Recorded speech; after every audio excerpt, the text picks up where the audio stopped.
Qui étaient vraiment les serpents d'Éden? Qui était vraiment cet être que la Bible nomme le serpent en Éden?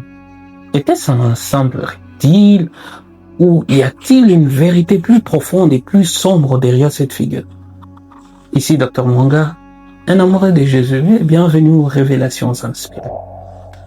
Le récit de la Genèse nous présente un serpent qui parle, qui ruse, qui ment et qui défie directement la parole de Dieu. Et puis après la désobéissance d'Adam et Ève, Dieu prononce une malédiction sur cet être.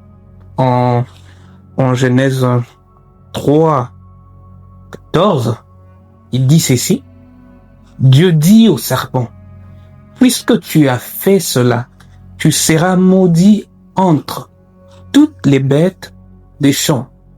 Tu marcheras sur ton ventre et tu mangeras la poussière tous les jours de ta vie. » Et remarquez bien la phrase, « Tu marcheras sur ton ventre ». Et cela implique de manière très claire que avant cette malédiction, le serpent ne rampait pas sur son ventre. C'est clair. Il devait avoir une autre forme de locomotion, peut-être les pattes, ou des ailes, ou une posture droite.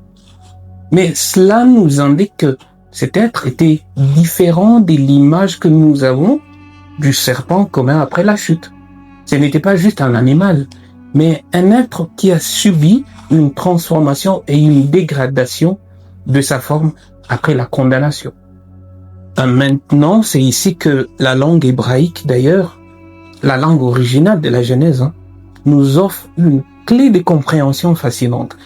Je nous rappelle que l'Ancien Testament a été écrit en hébreu et quelques passages en araméen. Et le Nouveau Testament a été écrit essentiellement en grec. Maintenant, le mot hébreu utilisé pour serpent est nahash. Nahash.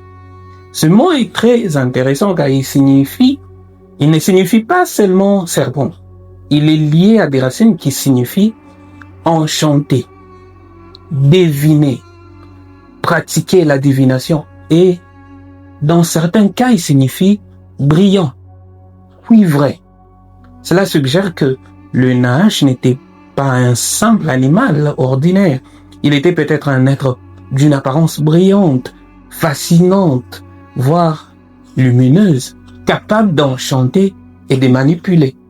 Cette idée d'ailleurs de brillance ou de lumière est cruciale car elle fait écho à la nature originelle du diable, qui était autrefois un ange de lumière avant sa chute. Dites-moi, voyez-vous un simple serpent venir et réussir à tromper, à manipuler, à mentir à Ève sur ce que Dieu avait dit? Il devait être très intelligent, connaître ce que Dieu avait dit et manipuler la parole d'une manière séductrice. Maintenant, l'être qui était en Éden n'était donc pas un simple reptile, mais bien une entité spirituelle déchue, pleine de gloire avant sa rébellion et qui a utilisé la forme d'un serpent ou une autre forme qui est devenue le serpent après la malédiction pour approcher Ève.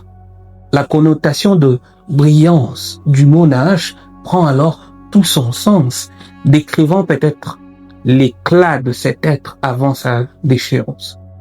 L'Ancien Testament, bien plus tard d'ailleurs, après cette histoire, des milliers d'années après, nous donne un indice encore plus frappant de cet être. Le prophète Ézéchiel, parlant d'un roi de Tyr, dans un passage évoque cet être avec plus de détails. D'ailleurs, on va dire ça. En Ézéchiel 28, 13 à 14, il est dit à propos de cet être, « Tu étais en Éden, le jardin de Dieu. Tu étais couvert de toutes les espèces de pierres précieuses. Tu étais chérubin, protecteur aux ailes déployées. » Écoutez, Adam était en Éden, mais il n'était pas chérubin. Ève était en Éden, mais elle n'était pas couverte de pierres précieuses. Mais de qui parle le prophète? On continue. Je t'avais établi, tu étais sur la sainte montagne de Dieu, tu marchais au milieu de pierres étincelante. Arrêtons-nous un seul instant sur ces mots. Tu étais en Éden, le jardin des dieux.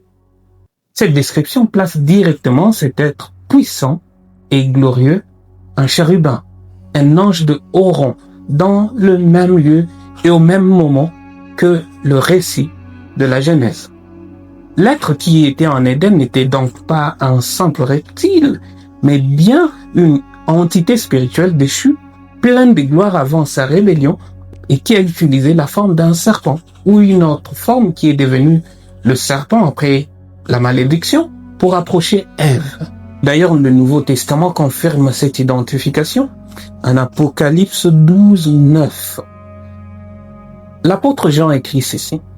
Il fut précipité, le grand serpent, le grand dragon, le serpent ancien appelé le diable et Satan, c'est lui qui séduit toute la terre, et il fut précipité sur la terre, et ses anges furent précipités avec lui. Ces serpents anciens est explicitement identifié comme le diable et Satan, le séducteur de toute la terre.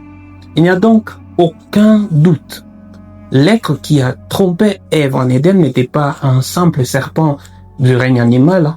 C'était Satan lui-même, un ange déchu, un chérubin protecteur qui s'est rébellé contre Dieu et qui, dans sa ruse et sa haine, a choisi d'utiliser une créature du jardin pour accomplir ses sombres desseins. La malédiction de Dieu sur les serpents n'était pas seulement sur l'animal, mais sur la forme utilisée par l'ennemi. Et elle est devenue un symbole visible de la déchéance et de la condamnation de Satan. Maintenant, après tout ça, pourquoi est-il si important de comprendre cela aujourd'hui? Parce que cela change votre perspective sur la tentation. Ce n'est pas seulement un serpent inoffensif qui a trompé l'humanité, mais l'être le plus rusé, le plus malicieux et le plus puissant des anges déchus, Satan. Il est l'ennemi déclaré de Dieu et de l'homme.